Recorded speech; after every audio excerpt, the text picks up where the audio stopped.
Hello guys, welcome to my YouTube channel. आपके लिए दी और बातें में एपिसोड की शुरुआत अंकुर द्वारा भाभा और बाबा सा उनके घर से बंटवारे के लिए माफ़ी मांगने से होती है, जो उसकी वजह से हुआ था। बाबा सा कहते हैं, नहीं, हम आपके आभारी कि आपने हमारे बेटों की सच्चाई दिखाई। कभी कभी बड़ों की गलतियां दिखाना अच्छा होता है और हम बड़े नुकसान से बच गए। संध्या और अंकिता नाश्ता लेकर आती है।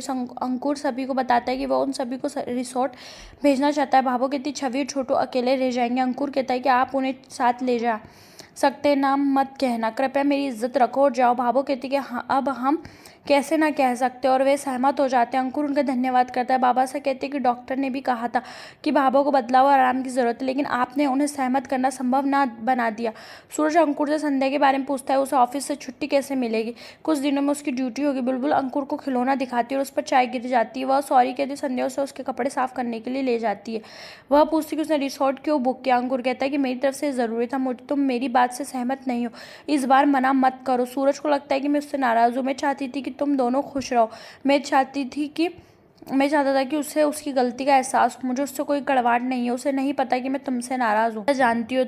सूरज यह सुनता और सोचता है कि संध्या ने क्या किया। बुलबुल कहती है कि वह मिस्र और परी के साथ मस्ती कर रही है, क्या वह यहाँ रह सकती है।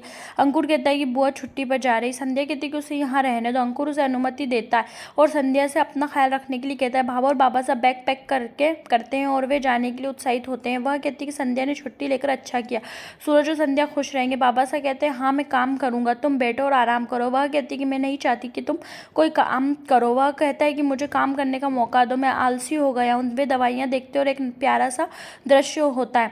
वह दवाइयों का मजाक उड़ाता है और उसे मुस्कुराता। संध्या बैग पैक करती है। सूरज उसके पास आता है। वह कहती है कि उसने कई बदलाव देखे और उसे यह पसंद नहीं है कि उसने पुराने कपड़े पहन रहा है, ना कि वह जो उसने उसे दिया था। वह कहता है कि जब भाभो ने मुझे मेरी गलती का एहसास कराया तो मैं अंदर से टूट गया था और मेरी अंतरात्मा मुझसे मेरी गलती स्वीकार करने के लिए कह रही थी। मैं कमज़ोर और असहाय महसूस कर रहा था। वह कहता है कि भाभो ने मुझे एक बात बताई कि एक महिला को हमेशा त्याग क्यों करना पड़ता है। मुझे अपनी गलती का एहसास हो और अपनी चोट पहुंचाने पर बुरा लगा और मैंने आपके द्वारा मुझे दिए गए कपड़े ना पहनने का फैसला किया।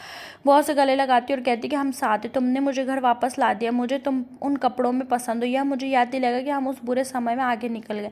सूरज कहता है कि उसने अंकुर को यह कहते हुए सुना कि वह उससे नाराज है। क्या बात है, क्या वह कुछ छुपा रही। वह कहती, भाई बहनों में कुछ छोटी मोटी लड़ाइयाँ होती है और छिपकर किसी की बातें सुनना बुरा लगता है। पैकिंग में मेरी मदद करो। वो मुस्कुराता और उसकी मदद करता है। वह एक अलग बैग देखता है और उससे पूछता है कि 2 बैग क्यों। वह कहता है, मैं समझ गया, तुम्हारे दिमाग में दोबारा शादी करने की योजना है। वह कहता है, मुझे कुछ सरप्राइज देने का तुम्हारा तरीका पसंद आया। बुलबुल आती और पूछती कि क्या मैं यहाँ सो जाऊँ। संध्या मुस्कुराती और कहती है, हाँ, आज अपनी बुआ के साथ सो जाओ। बाबा सा और भाभो छोटू से बात करते हो। संध्या द्वारा उपहार में दिए गए नए कपड़ों में उसे पसंद करती। मीनाक्षी नाराज हो जाती है और कहती कि अगर वे उसे नहीं ले जाएंगे तो वह उन्हें जाने नहीं देगी। एपिसोड समाप्त होता है। आने वाले एपिसोड में सूरज अपने और संध्या के लिए अतिरिक्त जगह लेने की कोशिश करता है और संध्या एक ही कमरे वाली बात से बचना चाहती है। एपिसोड समाप्त होता है। आने वाले एपिसोड के अपडेट जानने के लिए हमारे चैनल को लाइक एंड सब्सक्राइब कीजिए।